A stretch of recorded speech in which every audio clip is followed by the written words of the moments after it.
Welcome to this session on classical and contemporary Indian philosophy, vision and mission.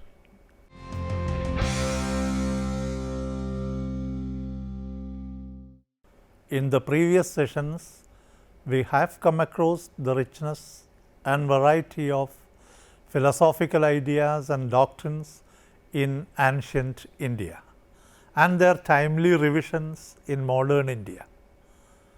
There are many Western scholars of philosophy who were reluctant to admit the existence of anything philosophical in the ancient Indian texts.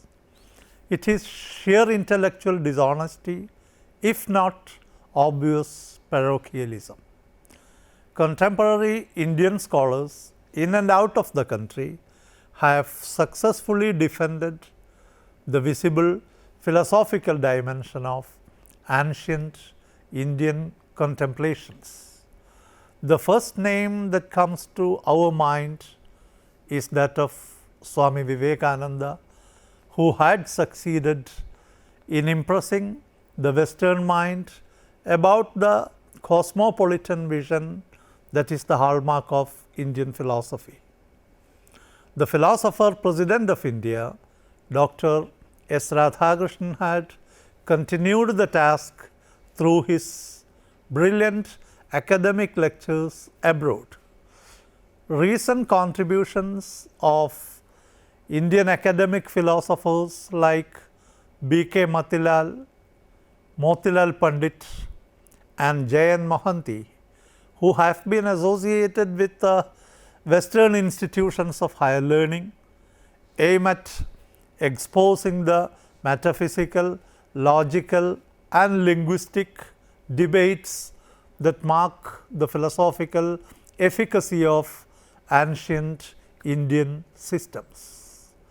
Now, we shall proceed to see the classical Indian view of philosophy.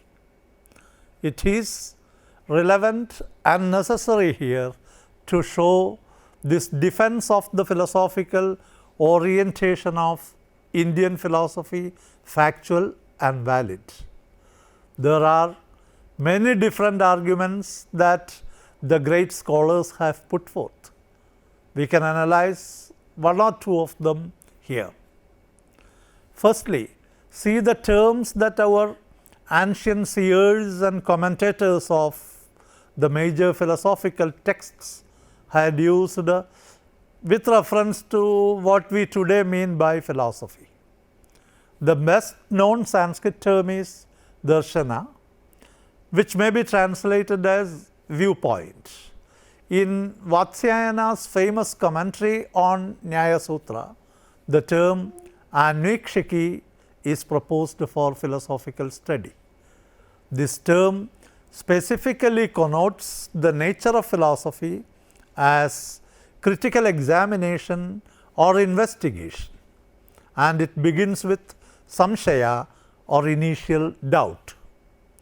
In addition to these two terms, the Buddhist reference to a system of philosophy as jnana is noteworthy because it implies the role of philosophy as the vehicle that takes us across the ocean of the cyclic existence through birth and death or samsara.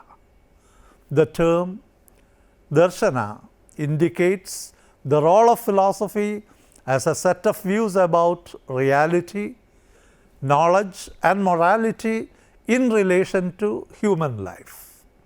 Hence, a philosophy worth its name should have definite viewpoints on metaphysics, epistemology and ethics. Then it should be anvikshiki by adopting critical method. Above all, philosophy should be the jnana or the means to liberation from the ambiguities and anxieties of life.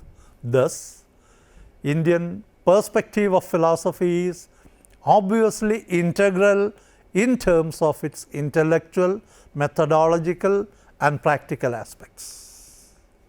Now, the second characteristic that makes Indian philosophy philosophical is the recurring presence of debate throughout its development from Vedic times to the diverse orthodox and heterodox systems.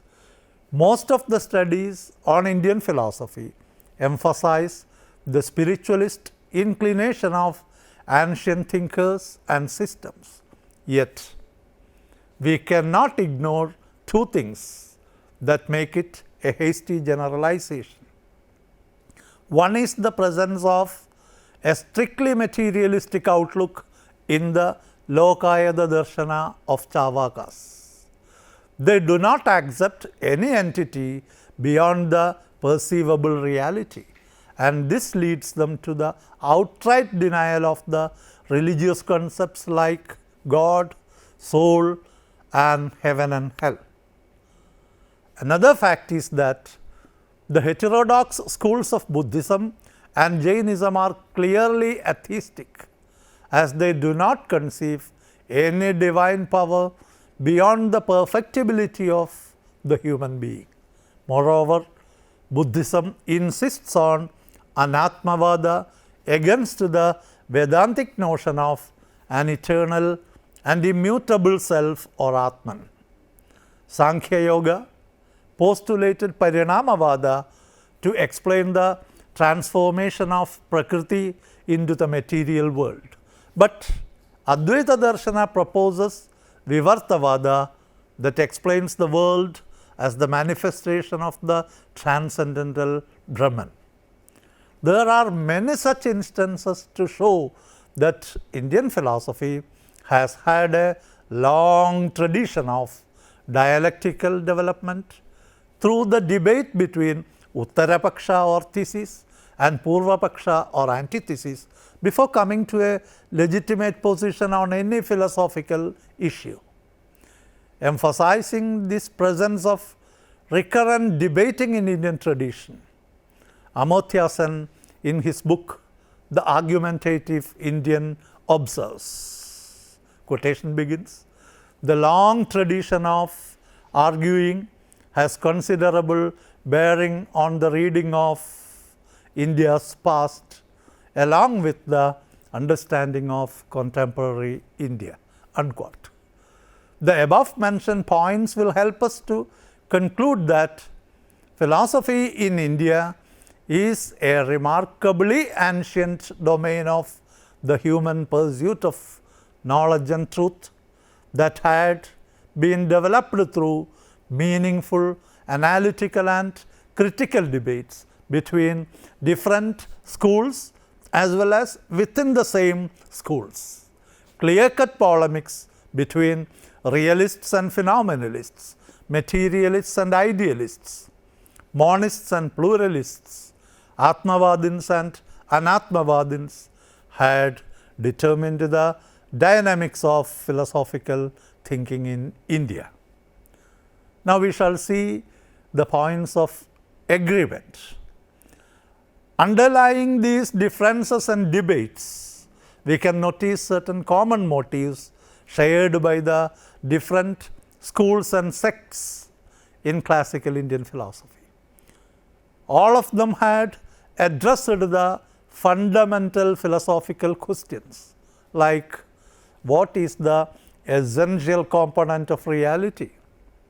What is the actual dimension of reality that is knowable? Which are the reliable instruments and modes of valid knowledge? Above all, what is good life? We have two extremes with the Charvakas on one pole, limiting all truth and good to the domain of perceivable reality, and the Vedantins on the other, insisting on the ultimate truth as transcending the apparent reality. Buddhism and Jainism emphasize the perfectibility of the inherent potential of the human individual without recourse to any supernatural power. But Nyaya Vaisheshika and the Yoga Darshana with the Vedantins accept the realization of the essential unity of the individual self with the cosmic self as the final liberation. Anyway, with the exception of Chavaka's, all Indian systems had been concerned in one way or another with the prescriptions to overcome our ignorance of the true nature of reality and our relation to it. All of them had agreed that genuine knowledge is that which will guide us to the liberation from the momentary and fleeting attractions of worldly life. Now, we come to the problem of the correlation between philosophy and social reality. In spite of the above mentioned philosophical merits of our ancient systems and their interpretations, the social conditions of India remained the worst through centuries. This is the context in which we proceed to analyze the passage of Indian philosophy from the vision of the seers in ancient India to the mission of the contemporary champions of Indian Renaissance. We use Indian Renaissance as the general term that covers the various philosophical viewpoints, social critiques, and reform movements which were introduced with the obvious goal of creating a new nation, free from its past dogmas and disgraces, and ready to run with the changing world. The philosophical ground on which the Indian Renaissance had been built is not a uniform one, even though practical interpretation of Vedanta Darshan had dominated the scene. The panorama of contemporary Indian philosophy will be incomplete without the views of heterodox thinkers like M.N. Roy and B.R. Ambedkar. They did not have much admiration for the Vedic tradition.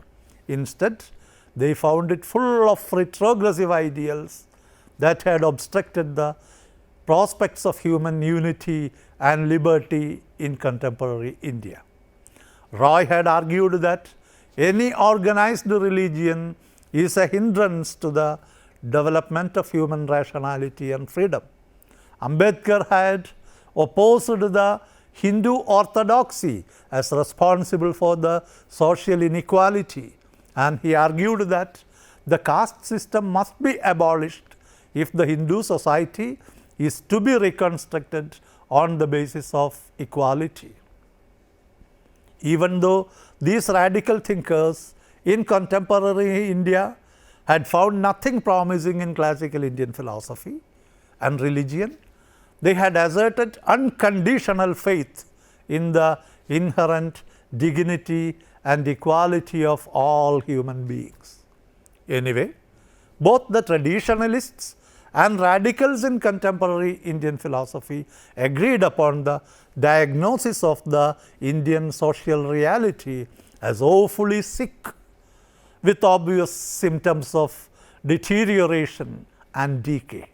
The former sought solace in the Vedanta Darshan, whereas the latter relied primarily on the scientific and political ideals from the West.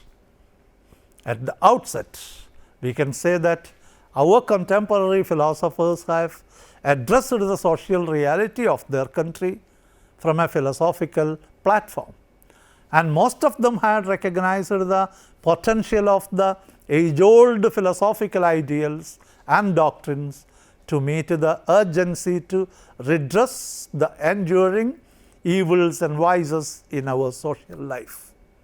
In carrying out this task, our contemporary philosophers had adopted a twofold method. That is to say, on the one hand, they had attempted an anatomy of the Indian society that had revealed most of the parts diseased and dilapidated, and on the other, they tried to bring out the essential vision of classical Indian philosophy as expressed in the Mahopanishad aphorism, which you know, Vasudhaiva Kudumbagam. That means the world is one family. Let us see the full words to understand the spirit of unity implied therein. Quote, "This is my own relative and that is a stranger," is the reasoning of the narrow-minded. For the noble hearts, however, the entire earth is but one family. Unquote. Can we see or say that the Indian society has been modeled according to this Upanishadic vision? The answer is not a mere curt no, but a pointer to the fact that the social reality in India for centuries was just a blatant contradiction to this glorious vision of our ancient seers. This realization of the leaders of Indian Renaissance made them focus on the stark reality of the injustice and inequality suffered by millions of Indians in terms of caste and gender discrimination. Many other problems like mass illiteracy and the superstitious conventions like sati had bothered them as demanding swift attention and solution. Now we shall see the humanistic trends in Indian Renaissance. The pioneers of Indian Renaissance, without exception, had focused on the theme of human unity beyond all conventional barriers like religion, caste and race. Humanism was their creed and humanity their caste and religion. Raja Ram Mohan Roy founded the Brahmo Samaj with the goal of attaining spiritual integration of the humankind. Human beings are to be identified in terms of their essential humanness, and this is the aphorism of Sri Narayana Guru. One in kind, one in faith, and one in God, of one same womb, of one same form, there is no difference at all. To the question, does Vedanta recognize caste? Vivekananda's answer is clear. He said, quote, "Modern caste distinction is a barrier to India's progress. It narrows, restricts, separates. It will crumble before the advance of ideas." Unquote. It becomes more clear as Vivekananda continues. The caste system is opposed to the religion of the Vedanta. Caste is a social custom, and all our great preachers have tried to break it down. From Buddhism downwards, every sect has preached against caste, and every time it has only riveted the chains. Caste is simply the outgrowth of the political institutions of India. It is a hereditary trade guild. Trade competition with Europe had broken caste more than any teaching. Unquote. This is the spiritual view that every human being is endowed with the essential divinity, and therefore any artificial norm of discrimination between humans is baseless. A theist may normally say that all are God's creation, and hence any inequality is against the will of God. The Vedantins consider everything in the world, including the humans, as the manifestation of the one ultimate reality, Brahman. Thus, all beings have the same inherent spark of divinity in them, and hence all are spiritually equal. This is in fact a reiteration of the ancient Upanishad Mahavakyas like "I am Brahman and that thou art." Now we shall see the relevance of Vedanta in the New World. The contemporary Indian spiritualists brought out the classical vision of the spiritual unity of the whole humanity in a thoroughly changed world, which we usually designate as the modern. Hence, we have to consider the wide gulf between the ancient and the modern in terms of culture, technology, politics, and so on. Demographic and geographic changes are also quite remarkable. In India, we see the India we see in the modern era is a different economic, political, and cultural entity after her long journey from the remote past to the present. Today's India accommodates millions of people who speak a variety of languages and hold different religious beliefs and political viewpoints. The spiritualist thinkers of modern India had therefore faced the challenge of interpreting the age-old vision of Upanishads in a thoroughly changed socio-cultural situation. Moreover, for good or bad, they had to live and work for the people under colonial rule that had exposed the country to the pressing impact of westernization and industrialization. Political liberation of India had become the primary agenda of thinkers, parties, and organizations. Yet, the spiritualists or Vedantins like Vivekananda or Sri Narayana Guru had no visible involvement in the freedom movement, nor had they any leadership role. Their concern was different, and hence their contribution to the freedom movement is to be viewed from a different angle. The immediate concern of spiritualists or Vedantins was the spiritual unity of all Indians and further that of the whole humanity.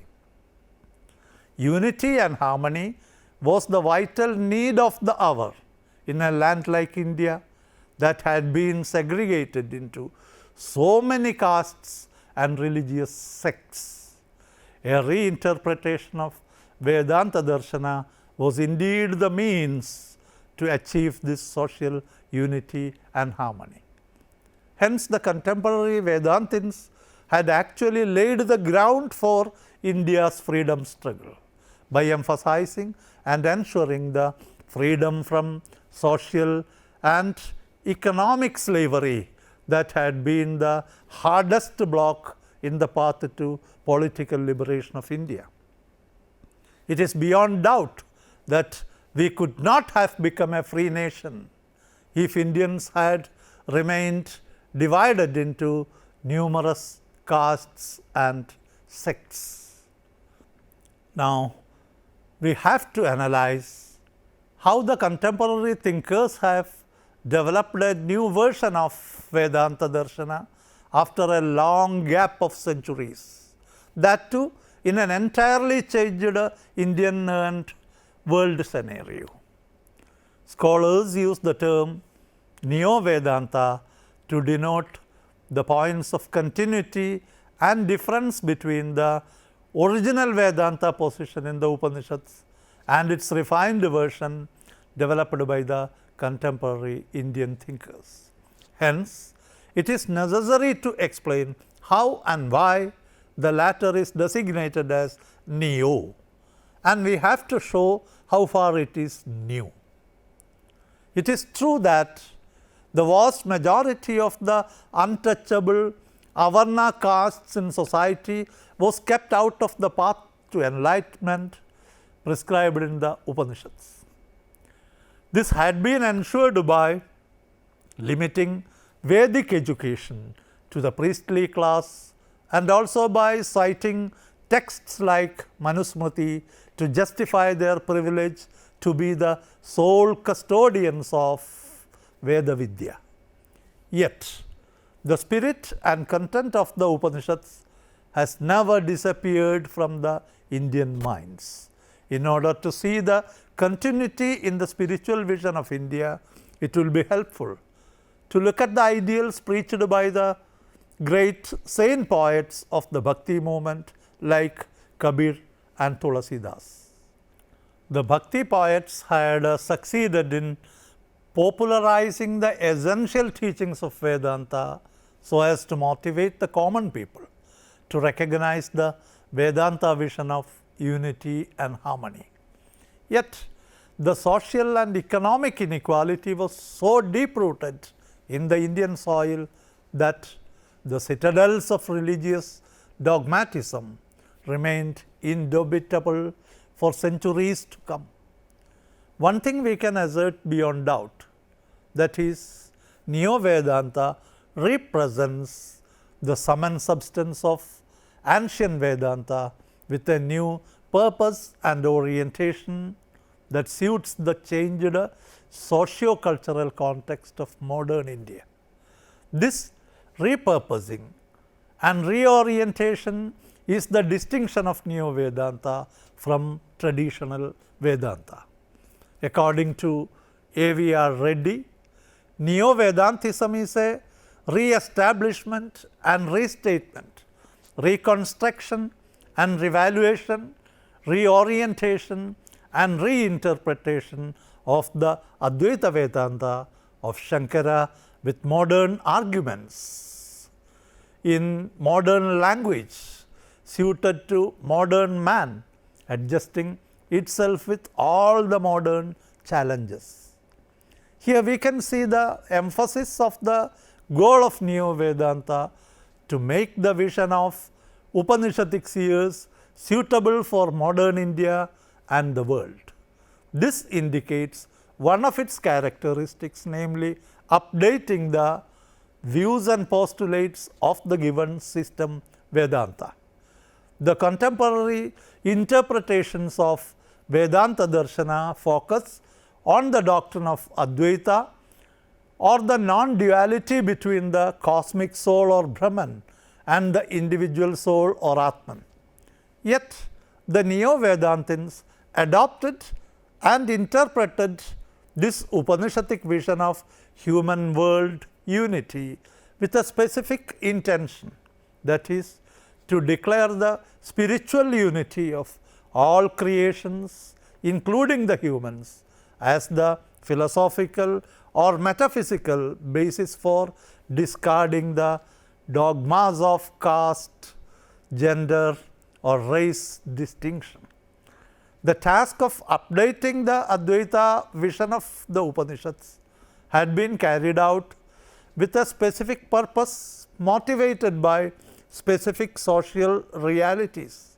Hence, this new interpretation of Vedanta is referred to as practical Vedanta, which is a positive synthesis of the ancient ideal of spiritual unity with the present day social reality. The most important distinguishing feature of Neo-Vedanta is the determination of its proponents to discover and apply the practical potentials of Vedanta as a tool for social change. Here we shall see the role of education in Indian Renaissance. The Upanishadic mode of imparting learning was through debates and orally transmitted ideas on spiritual matters. In accepting students, there was no visible discrimination based on caste or gender. In the Vedic period, see, there was no taboo on women participation in scholarly business like debates and creation of hymns. This is evident from the examples of great women contributors to Vedanta like Gagi, Ghosha, Lopamudra and Maitreyi. Probably we find such a discrimination recorded in the Mahabharata times as demonstrated by the experience of Ekalavya, a youth of some hunter tribe who was denied admission by Dronacharya, the archery trainer and guru of the royal family. In due course, untouchables and women were kept out of academies as spiritual knowledge became the secret monopoly of upper caste people, even though some trade trading was available to the concerned castes. This is the historical background that had prompted the contemporary Indian thinkers to emphasize the need for education as the means to liberate the downtrodden masses from their spiritual slumber through centuries. They could also witness the radical social changes created by the liberal and secular education system organized by Christian missionaries in India. So, inclusive and universal education, irrespective of caste, creed and gender, became a cardinal item in the Renaissance agenda, together with the demand for allowing temple entry for people of all castes. Become enlightened through education was the call of Sri Narayana Guru. Now listen to the words of Swami Vivekananda. We shall see more to substantiate the concern of contemporary Indian thinkers for education of the masses. He said, quote, education, education, education alone. Traveling through many cities of Europe and observing in them the comforts and education of even the poor people, there was brought to my mind the state of our own poor people. And I used to shed tears.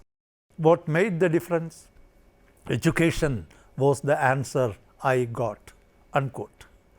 The impact of NeoVedanta deserves the name revolution rather than mere change, because it had uprooted the long-standing faith in the sanctity of a heinous social system based on the infallible authority of some texts unknown and unavailable to the laity. The champions of this revolution dared to deny the testimony of anything that is contrary to the essential teaching of the Upanishad Mahavakyas.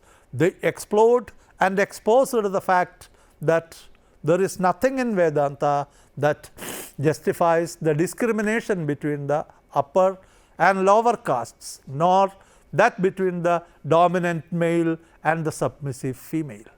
This makes NeoVedanta a practical tool developed out of the original Vedanta Darshana as a strong weapon in the hands of its proponents to fight the retrogressive forces and customs prevalent in Indian society. Anil Suklal, in an article on Neo-Vedanta philosophy of Swami Vivekananda, remarks, quote, the germs of Neo-Vedantism as also the rationale and beginning of its practical application are to be found in the life and teachings of Sri Ramakrishna. It was left to Swami Vivekananda to develop them into the philosophy of Neo-Vedanta and lay the foundation of practical Vedanta, unquote. Now let us conclude this session by summarizing the main points.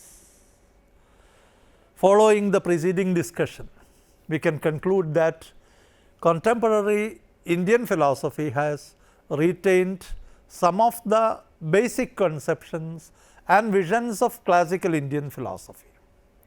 In other words, philosophy in India can be viewed in terms of a continuity from the vision of our ancient seers to the mission of its contemporary figures. This visible transition from vision to mission has been motivated by the determination and commitment of contemporary Indian thinkers to analyze and realize the actual social and political problems in the present day India and the world at large. They had recognized the capability of the Vedantic vision of unity and harmony to be the mainspring of their mission to transform India into a democratic, egalitarian and enlightened nation in the modern world. This characteristic social realism was the hallmark of contemporary Indian philosophy that had prompted a positive synthesis between the classical Indian visions and the modern Western scientific outlook. At this point, we can demarcate the two distinct but complementary streams of contemporary Indian philosophy. One is formed by the NeoVedantins and the other is represented by the radical dissenters like M.N. Roy and B.R. Ambedkar, who had developed powerful critics of India's spiritualist tradition. While delineating the differences between contemporary Indian philosophers and their ancestors, we have focused on the transformation of philosophical inclination from vision to mission. Contemporary Indian philosophers, may they be Vedantins or Neon-Vedantins, have diagnosed the ills of Indian society and devised specific means to end such evils and iniquities in Indian society. Thus, the vision of ancient Indian seers had become a mission of social revolution in contemporary Indian philosophy. The mission had been characterized by the professed intention of the philosopher reformers to update and apply the potentials of classical Indian philosophy to make India a democratic, egalitarian and enlightened nation. Now, try to work out the given assignments. First one is discuss the various classical Indian conceptions of philosophy. Second, bring out the role and place of Vedanta Darshana in contemporary Indian philosophy. Third, do you consider the Upanishadic vision of unity had become a social reality in India? Substantiate your position. And the fourth one is elucidate the characteristics of Neo-Vedanta. And fifth, how did the Renaissance thinkers of India conceive the role of education? Here, I can suggest some books for your further studies. First, to start with, go to A.L. Basham's A Cultural History of India, published by Oxford University Press in 1992. And Thinkers of Indian Renaissance by Donald Bishop, published by New Age International in 1998. And a very important source is the fourth and fifth volumes of the complete works of Swami Vivekananda, the Mayavati Memorial Edition. Then you go to the Oxford Classic series of Upanishads edited by Patrick Olivelli. Then the Political Philosophy of Swami Vivekananda was authored by A.V.R. Reddy and published by Sterling in 1984. Then Sanjeev Sanyal's The Indian Renaissance, India's Rise After 1,000 Years of Decline, from Penguin Books, published in 2008. Hope this session was beneficial to you. See you in the next session. Till then, goodbye.